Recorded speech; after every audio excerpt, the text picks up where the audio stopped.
नमस्ते भारत। मैं सरोज अपनी इस वीडियो में आप सबका स्वागत करती हूँ। फ्रेंड्स, मैंने एक बहुत अच्छी बात सीखी है जो मैं अपनी यूट्यूब फैमिली से, अपने भारत से शेयर करना चाहती हूँ कि फ्रेंड्स, अगर मान लो आप कहीं जा रहे हैं, आप कितनी ही दूर चले जाएं, लेकिन फिर भी आप कुछ लोगों से पीछे ही रह जाओगे। और अगर आप पीछे रह जाते हो तो भी आप कुछ लोगों से आगे ही रहोगे।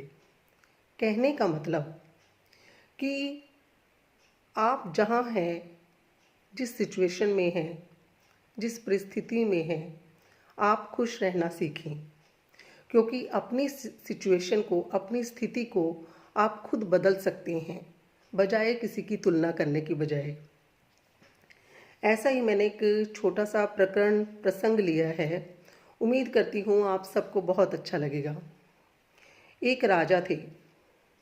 उन्होंने अपने पड़ोसी देश को युद्ध में हराया और विजय होकर वापसी अपने नगर की तरफ लौट रहे थे।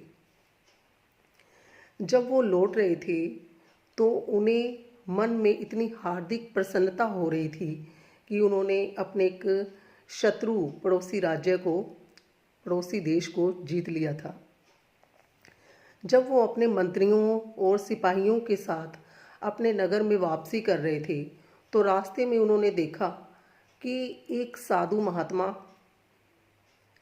रास्ते में एक चट्टान के ऊपर बैठे हुए हैं। राजा ने बड़ी इज्जत से, मान सम्मान के साथ अपने घोड़े से उतरे और उन्होंने साधु महात्मा के चरणों में नमस्कार किया और उनकी चरणों में सर को झुकाते हुए थोड़ी देर बैठे रहे। कहने का मतलब, जब वो नमस्कार कर रहे थे तो काफ़ी देर तक यूँ बैठे रहे। उनमें से कुछ मंत्रियों को ये बात बहुत अच्छी लगी और कुछ मंत्रियों को ये बात बहुत बुरी लगी कि इतने पराक्रमी राजा जो युद्ध को जीत के आए हैं और एक मामूली से साधु के पास कैसे चरणों में बैठ गए हैं, सर को झुकाए हुए। उस वक्त तो उन मंत्रियों ने कुछ नहीं कहा, लेकिन जब राजा अपने राजमहल में आ गए तब एक मंत्री से रहा नहीं गया और उन्होंने राजा से कहा कि राजा, आप इतने पराक्रमी हो, हमने युद्ध को जीता है, इतने सम्राट, इतने बहुत बड़े हो, लेकिन एक रास्ते में बैठे साधु संत के आप इस तरह चरणों में लेट गए हो उस पर, है ना। तो ये थोड़ा सा मुझे बुरा लगा कि आपने ऐसा क्यों किया। तब राजा ने कहा कि अगर आपको बुरा लगा है ना तो आप अगले दिन आना मेरे पास।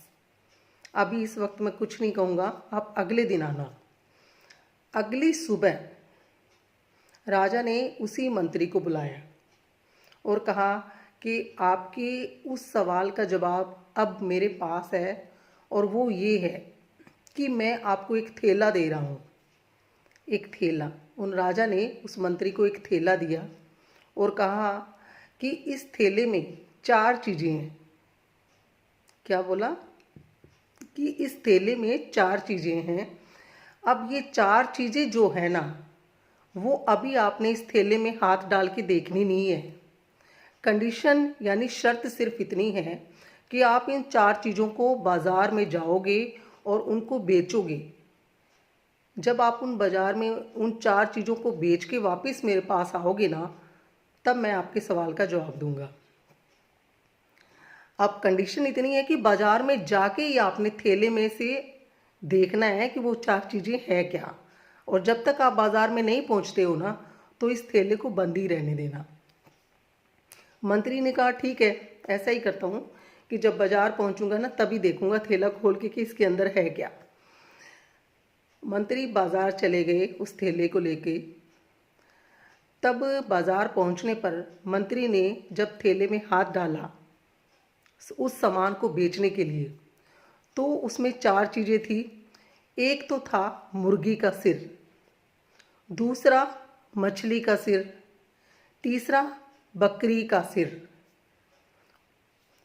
कहने का मतलब चौथी जो चीज़ थी ना, वो था इंसान का सिर।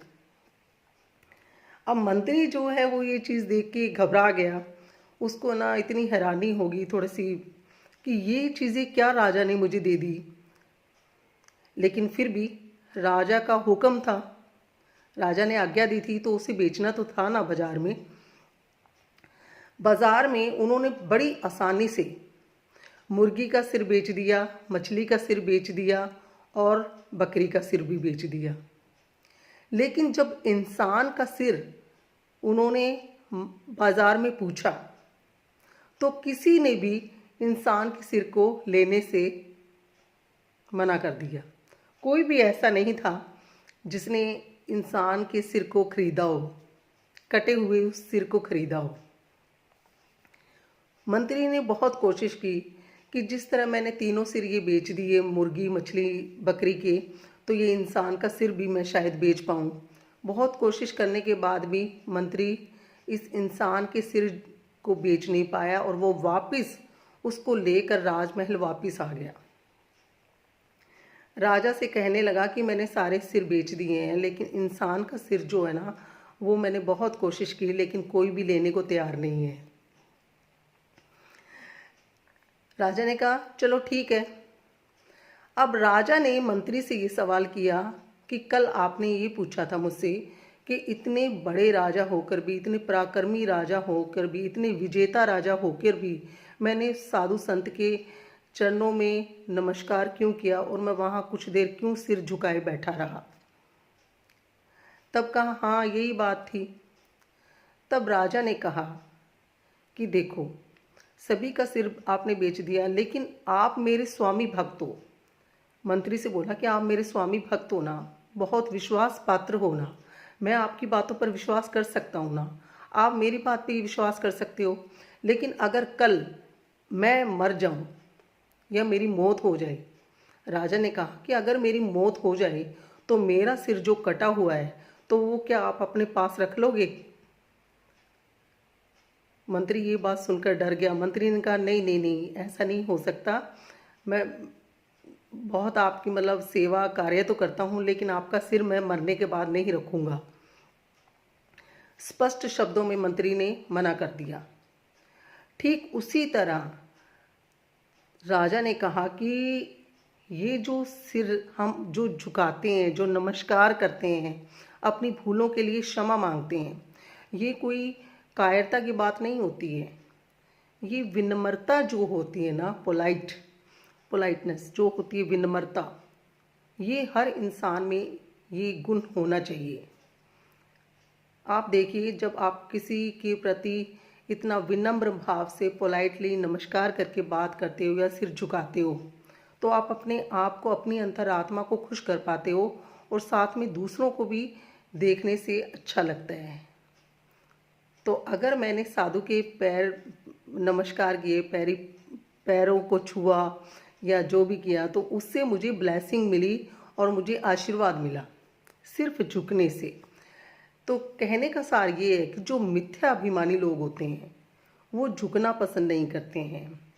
मिथ्या अभिमानी का कोई इस संसार में अर्थ ही नहीं होता।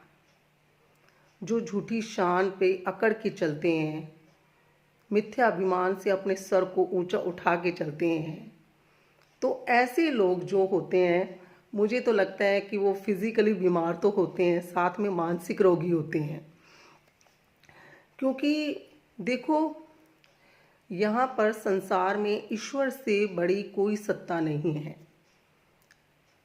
ईश्वर के बिना कोई भी एक सेकंड भी कोई एक्स्ट्रा सांसें तक नहीं ले पाता, एक पत्ता तक हिल नहीं सकता। क्योंकि भगवान की जो शक्ति है ना, जो पूरी सृष्टि को चलाता है, जो इस बात को ही नहीं समझ पाया तो मुझे लगता है उसको समझाने का कोई मतलब नहीं है। तो ऐसे मिथ्या अभिमानी लोगों से दूर रहें। आज मैंने ये इसीलिए बताया क्योंकि आज वुमेन्स डे था। आप सबको हार्दिक शुभकामनाएं। तो मुझे लगता है कि हर इंसान को, हर किसी के साथ पोलाइटली, विनम्रता से बात करनी चाहिए, समझनी चाहिए।